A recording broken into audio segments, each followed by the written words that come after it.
بسم اللہ الرحمن الرحیم۔ حضور نبی کریم صلی اللہ علیہ وآلہ وسلم کو وصال فرمائے سالہ سال گزر چکے تھے، لیکن مدینہ منورہ کے ایک صاحب رسول حضور صلی اللہ علیہ وآلہ وسلم کی یادوں کو اپنے سینے میں اس طرح بسائے ہوئے تھے کہ ان کو کبھی ایک لمحہ کے لیے بھی اپنی زندگی کے وہ لیل و نہار نہیں بھولتے تھے جو انہوں نے نبی رحمت صلی اللہ علیہ وآلہ وسلم کی خدمت اقدس میں گزارے تھے۔ وہ اپنے ہر قول اور فعل میں ہمیشہ حضور صلی اللہ علیہ وآلہ وسلم کا اسوہ حسنہ پیش نظر رکھتے تھے، یہاں تک کہ وہ ایسی چھوٹی چھوٹی باتوں میں بھی اپنے آقا صلی اللہ علیہ وآلہ وسلم کی پیروی کو اپنے لیے باعث سعادت سمجھتے تھے، جن میں حضور صلی اللہ علیہ وآلہ وسلم نے اپنے اتباع کا حکم نہیں دیا۔ ایک مرتبہ ان کے ایک شاگرد ملاقات کے لیے حاضر ہوئے تو باہمہ جلالت انہوں نے خود آگے بڑھ کر شاگرد رشید کو سلام کیا اور ان کا ہاتھ اپنے ہاتھ میں پکڑ کر خوب ہنسے۔ پھر ان سے فرمایا، جانتے ہو میں نے ایسا کیوں کیا؟ انہوں نے عرض کیا، آپ ہی فرمائیے۔ فرمایا، میں نے ایک مرتبہ رسول اللہ صلی اللہ علیہ وآلہ وسلم کو ایسا ہی کرتے دیکھا تھا۔ اس موقع پر آپ صلی اللہ علیہ وسلم نے ارشاد فرمایا تھا کہ جب دو مسلمان اس طرح ملیں اور ان کی کوئی ذاتی غرض ایک دوسرے سے وابستہ نہ ہو تو اللہ تعالیٰ دونوں کو بخش دیتا ہے۔ یہ صاحب رسول جن کو جذبہ اتباع رسول اس انتہا تک پہنچا ہوا تھا کہ کوئی بھی کام ذات رسالت مآب صلی اللہ علیہ وآلہ وسلم کو ایک مرتبہ بھی کرتے دیکھا تو اس کی تلقین کو اپنے آپ پر واجب کر لیا تھا۔ حضرت برا بن عازب انصاری رضی اللہ تعالیٰ عنہ کا شمار بڑے جلیل القدر صحابہ رضی اللہ عنہ میں ہوتا ہے۔ ان کا تعلق اوس کی شاخ بنو حارثہ سے تھا۔ حضرت برا رضی اللہ تعالیٰ عنہ کے خاندان میں اسلام کا چرچا حضرت ابو بردہ بن نیاز رضی اللہ تعالیٰ عنہ کے ذریعے پھیلا، جو ان کے ماموں تھے۔ بیعت لیلۃ العقبہ 13 بعد بعثت میں سعادت اندوز اسلام ہو چکے تھے۔ انہوں نے بدر، احد اور دوسرے غزوات نبوی میں جانبزانہ شرکت کی اور عظیم المرتبہ صحابہ میں شامل ہوئے۔ انہی کے اثر اور تبلیغ کی بدولت حضرت برا رضی اللہ تعالیٰ عنہ کے والد عازب بن حارث رضی اللہ تعالیٰ عنہ بھی شرف اسلام اور صحابیت سے بہرور ہوئے۔ صحیح بخاری کی ایک حدیث سے معلوم ہوتا ہے کہ حضرت عازب رضی اللہ تعالیٰ عنہ کو ذات رسالت مآب صلی اللہ علیہ وسلم سے وائلانہ عقیدت و محبت تھی۔ اس روایت میں ہے کہ ایک مرتبہ حضرت ابو بکر صدیق رضی اللہ تعالیٰ عنہ نے حضرت عازب رضی اللہ تعالیٰ عنہ سے اونٹ کا پلان خریدا اور ان سے فرمایا کہ یہ پلان اپنے بیٹے سے اٹھوا کر میرے گھر بھیج دیجیے۔ حضرت عازب رضی اللہ تعالیٰ عنہ نے عرض کیا، اے رسول اللہ صلی اللہ علیہ وآلہ وسلم کہ رفیق غار مہربانی فرما کر پہلے ہجرت کا فیصلہ سنائیے، اس کے بعد ہی میں آپ کو جانے دوں گا۔ حضرت ابو بکر صدیق رضی اللہ تعالیٰ عنہ اس کا اشتیاق دیکھ کر متبسم ہو گئے اور بڑے لطف و ارتباط کے ساتھ ہجرت کا واقعہ تفصیل کے ساتھ بیان کیا۔ حضرت عازب رضی اللہ تعالیٰ عنہ یہ سن کر بہت خوش ہوئے اور حضرت برا رضی اللہ تعالیٰ عنہ کو حکم دیا کہ بیٹا یہ پلان اٹھا کر حضرت ابو بکر رضی اللہ تعالیٰ عنہ کے گھر چھوڑاؤ۔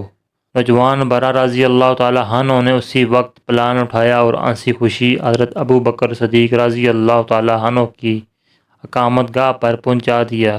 حضرت ابو بردہ بن نیاز رضی اللہ تعالیٰ عنہ اور حضرت عازب رضی اللہ تعالیٰ عنہ ہجرت نبوی سے پہلے ہی اسلام کا دامن رحمت تھام چکے تھے۔ حضرت برا رضی اللہ تعالیٰ عنہ کے ماموں اور باپ کی تلقین کی اور حضور صلی اللہ علیہ وآلہ وسلم کے مدینہ منورہ میں نزول اجلال فرمانے سے پہلے حضرت مصعب بن عمیر رضی اللہ تعالیٰ عنہ اور حضرت امام مکتوم رضی اللہ تعالیٰ عنہ سے نہایت ذوق و شوق کے ساتھ درس قرآن لینا شروع کر دیا۔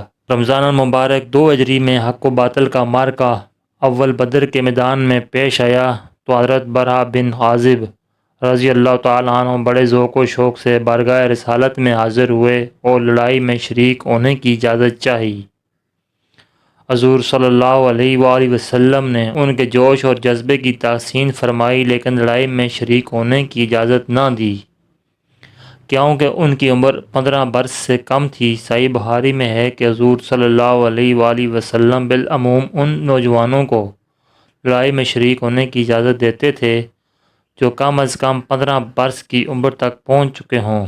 چنانچہ حضرت برا رضی اللہ تعالیٰ عنہ کم عمری کی بنا پر غزوہ بدر میں شریک نہ ہو سکے۔ 3 ہجری میں غزوہ احد پیش آیا۔ اس وقت حضرت برا رضی اللہ تعالیٰ عنہ 15 برس کے ہو چکے تھے۔ بڑے جوش اور جذبے کے ساتھ لڑائی میں شریک ہوئے اور خوب داد شجاعت دی۔ 5 ہجری میں سارے عرب کے دشمنان حق نے متحد ہو کر مدینہ منورہ پر دعویٰ بول دیا۔ حق نے خندق کھود کر بڑی ثابت قدمی سے اپنا دفاع کیا۔ اس پر شعب زمانہ میں خاص مدینہ منورہ کے اندر یہود بنی قریظہ کے مسلمانوں کی پشت میں خنجر گھونپنے کا منصوبہ بنایا۔ اہل حق کے لیے یہ نہایت سخت آزمائش تھی، لیکن ان کے دلوں میں تو شوق شہادت کے شعلے بھڑک رہے تھے۔ کیا مجال کہ کسی کے پائے استقامت میں ذرا بھی لغزش بھی آئی ہو۔ اللہ تعالیٰ کی تائید و نصرت سے وہ اس طرح آزمائش میں پورے اترے۔ حضرت برا بن عازب رضی اللہ تعالیٰ عنہ بھی ان سرفروشوں میں شامل تھے۔ وہ شروع سے آخر تک بڑی سرگرمی سے لڑائی میں شریک رہے اور دوسرے مسلمانوں کی طرح میسوری کے تمام مصائب خندہ پیشانی سے برداشت کیے۔ حضرت ابو بکر صدیق رضی اللہ تعالیٰ عنہ خلافت ہوئے تو حضرت برا رضی اللہ تعالیٰ عنہ نے بلا تعمیل صدیق اکبر رضی اللہ تعالیٰ عنہ کی بیعت کر لی اور خلافت صدیقی کے اتباعی پراشوب دور میں فتنوں کے استحصال کرنے پر اپنی پوری توانائیوں کے ساتھ خلیفہ رسول کی اعانت کی۔ فتنہ ارتداد کے خاتمے کے بعد شام اور ایران سے معرکہ آرائیوں کا آغاز ہوا تو حضرت برا بن عازب رضی اللہ تعالیٰ عنہ بھی میدان جہاد میں پہنچ گئے۔ اس وقت ان کی عمر 25 برس کے لگ بھگ تھی اور سینے میں شوق شہادت کے شعلے بھڑک رہے تھے۔ حضرت ابو بکر صدیق رضی اللہ تعالیٰ عنہ اور حضرت عمر فاروق رضی اللہ تعالیٰ عنہ کے دور خلافت کے کئی معرکوں میں انہوں نے سرفروشانہ حصہ لیا۔ حضرت علی رضی اللہ تعالیٰ عنہ کے دور خلافت میں امیر معاویہ رضی اللہ تعالیٰ عنہ کے خلاف جو معرکہ پیش آیا، ان سب میں حضرت برا بن عازب رضی اللہ تعالیٰ عنہ نے حضرت علی رضی اللہ تعالیٰ عنہ کا بھرپور ساتھ دیا۔ اسی زمانے میں انہوں نے کوفہ میں مکان بنایا اور وہیں مستقل اقامت اختیار کر لی۔ قرآن سے معلوم ہوتا ہے کہ حضرت علی رضی اللہ تعالیٰ عنہ کی شہادت کے بعد وہ سپاہی ہنگاموں سے کنارہ کشی ہو گئے اور باقی زندگی تعلیم و تعلم اور درس و تدریس میں گزاری۔